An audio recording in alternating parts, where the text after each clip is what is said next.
சென்னை 3/11/2024. கதை எண் 492. டஜன் கோடி. கிளாட்டா நினைத்தாள், சந்தோஷம் என்பது அழகாக இருப்பதில் இருக்கிறது. அப்படி என்னால் எப்போதும் இருக்க முடியாது. பக்கம் 151. ஷெல்லி என்னை அமைதியாக பார்த்தார். அவருடைய கலங்காத நெஞ்சம் என்னை மடேரென்று அடித்தது.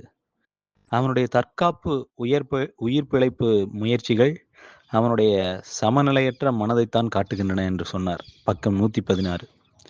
மேற்கண்ட வரிகள் சாவின் காரணம், காஸ் ஆஃப் டெத் என்கின்ற கதையிலிருந்து தமிழ் படுத்தி எடுக்கப்பட்டது. ஞாயிற்றுக்கிழமை பேட்ரிசியா அவர்களுடனே பயணித்துக் கொண்டிருந்தது. அன்ஃபிளாப்பபிலிட்டி, கலங்கா நெஞ்சம், சர்வைவலிஸ்ட் டெண்டன்சி, உயிர் பிழைப்பு முயற்சி போன்ற சொற்களை சொல்லிக் கொடுத்தது மட்டுமல்லாமல் அவருடைய கதாநாயகி ஒரு உயிரோட்டமான கவிதையாகவே நடமாடினார். கே. சார்பாட்டா.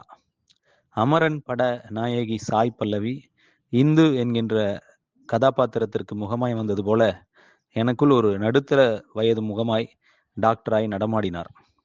சும்மாவா, 12 கோடி பிரதிகள் விற்றிருக்கின்றன.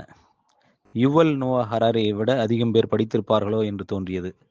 நான் தான் லேட்.